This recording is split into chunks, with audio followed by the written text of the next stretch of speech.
디스인플레이션 위기다. 인플레이션에 앞에 디스가 붙어 있습니다. 그러면 이제 인플레이션 끝났다 그 말이죠. 디스인플레이션이라는 단어 자체가. 그런데 이 디스인플레이션 위기라는 것은 결국 또 인플레이션으로 가고 있다 이런 얘기인가요? 맞습니다. 지금 미국의 지표를 보면 충분히 그렇게 생각할 수 있는 지표들이 나오고 있습니다. 전년 대비 7월 개인 소비 지출 물가 상승률입니다. 예, 지금 0.3%포인트가 올랐습니다. 이 개인 소비 지출이라는 이거 말입니다. PCE 물가라고 일반적으로 이야기하거든요. 이게 미국의 중앙은행인 연방준비제도에서 가장 중히 여기는 이게 소비자 물가 지표입니다. 그런데 이 소비자 물가 지표가 올라갔어요. 그것도 전년 대비해서 0.3%포인트나 말입니다. 추세선으로 보실래요? 추세선으로 보시면 6월에는요. 예, 3.0%였는데 7월에는 3.3%가 올라갔고요. 전년 대비해서도 0.3%, 전월 대비해서 0.3%가 올라갔습니다. 물론 작년 6월에 6.6%보다는 많이 떨어진 것도 사실입니다. 그런데 불안한 것은요. 6월에 3%가 7월에 3.3%가 된다는 사실입니다. 이게 일반적으로 말하는 뭐 끈적한 물가? 예, 끈적한 물가라고 이야기하죠. 이게 물가가 안 떨어진다는 거예요. 게다가 자칫 잘못하면요. 이 물가가 과거의 오일 쇼크 때처럼 말입니다. 물가 잡으려고 금리를 올렸어요. 그랬더니 물가가 떨어져. 그래서 금리를 스탑했습니다. 금리를 스탑하니까 물가가 다시 쭉 올라갔어요. 그래서 어쩔 수 없이 금리를 또 폭등하게 올렸습니다. 이때 당시를 스탑 앤 고 정책, 스탑 앤 고 팔러시라고 이야기를 했는데 이게 실패했다는 거였거든요. 이번에는 그때와 같은 물가를 미리 잡으려고 미리 낮췄다가 스탑 앤 고 팔러시가 실패했던 것처럼 그런 착오는 겪지 않아야 되겠다. 그렇게 얘기했지만 분위기는 그렇게 몰려가고 있네요. 분위기는. 그죠? 게다가 말입니다. 실제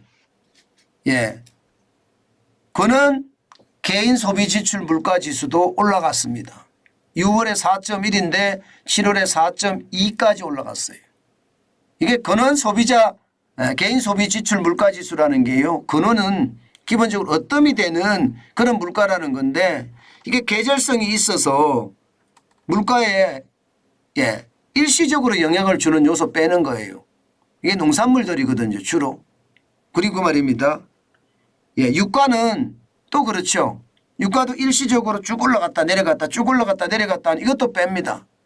다시 말해서 어뜸이 되는 개인 소비 지출 물가 지수를 보니까 이게 올라갔다는 것은 결국은 말입니다. 디스인플레이션이 위기다. 이렇게 충분히 이야기할 수가 있습니다. 게다가 미국 연방준비제도가 목표 물가라고 제시하는 게 2%예요. 2%에 지금 2배입니다. 2%의 2배. 그만큼 말입니다. 물가가 안 떨어진다는 이야기예요. 안 떨어진다는 이야기예요. 그러니까 시장은요. 어떻게 될까요? 시장은 여기에 쉽게 말하면 놀아난다. 뭐 그렇게 될 수밖에 없습니다. 지금 시장의 모든 관심은 앞으로 금리 인상이 어떻게 될 것인가. 금리를 또 아직 인상할 수 있는 요소가 남았나. 아니면 동결할 것인가. 아니면 인하할 것인가. 이게 시장의 온통 관심사거든요. 그런데 지금 현재 어떤 상황은 어떤가. 금리를 유지할 것인가 아니면 인상할 것인가. 기로에 서 있습니다. 전환점이에요. 여기서 이제 동결 모드로 계속 갈 거냐 유지 모드로 계속 갈 거냐 아니면 한 번 더 올리고 유지 모드로 갈 거냐. 이게 이제 시장의 제일 관심사거든요. 그런데 지금 근원 소비자 물가가 4.2%까지 대략 올라가니까 금리 인상할 수도 있겠는데 또 이런 이야기가 나오는 겁니다. 매일 지표가 쏟아질 때마다 시장의 해석은 제각각이고 해석 자체가 일파만파 내지는 뭐 천갈래 만갈래입니다. 분명한 것은 금리가 어떻게 될 것인가에 초점이 맞춰져 있다는 사실입니다. 그러니까 이게 개인 소비 지출 물가지수, PC 물가지수가 4.2까지 올라가니까 결국 시장에서는요. 뭐 랠리 끝났습니다. 예. 블루칩 중심인 다우산업지수가 0.48이 떨어졌고요. 168.33이 빠졌습니다. 34,721.91로 마감했습니다. 대형주 중심의 S&P 500도 떨어졌습니다. 0.16, 7.21이 빠져서요. 4,507.66으로 마감했습니다. 다만 나스닥 지수는 조금 올라갔습니다. 0.11, 뭐 강보합이라고 봐야 되겠죠. 15.66이 상승했고요. 14,034.97로 마감했습니다. 중요한 것은요. 지금 미국 시장에서는 결국 말입니다. 물가가 재인상할 것이냐. 디스인플레이션이 실현될 것이냐. 이제는 더 이상 인플레이션이 아니다. 이렇게 당당하게 말할 수 있을 것이냐. 여기에 모든 초점이 맞춰져 있다는 것. 아마 여러분들은 계속 보시는 게 좋을 것 같고요. 현재까지는요. 9월엔 동결하고요. 10월에는 올릴 수도 있다. 올릴 수도 있다. 반반으로 이제 바뀌었습니다. 반반으로. 예, 올린다에 방점이 더 컸는데 반반으로 바뀌었다는 것만 알고 계시면 될 것 같고요. 분명한 것은 우리는 그에 반드시 대비해야 된다.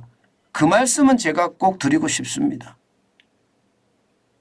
아마 오늘 우리 시장도 이렇게 저는 요동칠 거라고 봅니다. 늘 볼 때마다 제가 느끼는데요. 이게 요동칠 수밖에 없는 게요. 시장의 요소들이 너무 난무합니다. 게다가 시간에 따라서 계속 변하고 이러니까 도대체 어디에 방점을 둬야 될지 모르겠다. 뭐 이렇게 생각하시는 분들도 진짜 많거든요. 예, 그런 것을 감안을 해보면 여러분 결국 우리 시장의 변동폭도 클 거고요. 특히 중국이 어떻게 할 것인가. 또 날이 새면 중국은 어떤 정책을 펼 것인가. 아마 여기에 모든 신경이 곤두서 있을 겁니다. 그게 시장이니까 말입니다. 그게 시장이니까. 아마 그렇게 시장이 변해가지 않겠습니까? 그래서 저는 여러분들에게 투자 진짜 조심하시라고 계속 말씀드립니다. 투자는 함부로 투자하는 것이 아니다. 제발이지. 제발이지. 투자는 요즘 같을 때는 계속 시장을 보는 것은 중요합니다. 그런데 직접 투자에 나서지는 말았으면 좋겠다. 제가 그 말씀 진짜 많이 드리는데요. 반드시 그랬으면 좋겠어요. 급하게 투자에 나서지 말고요. 지금은 생업을 열심히 하면서 경험을 쌓아가는 기간, 저는 그렇게 생각합니다.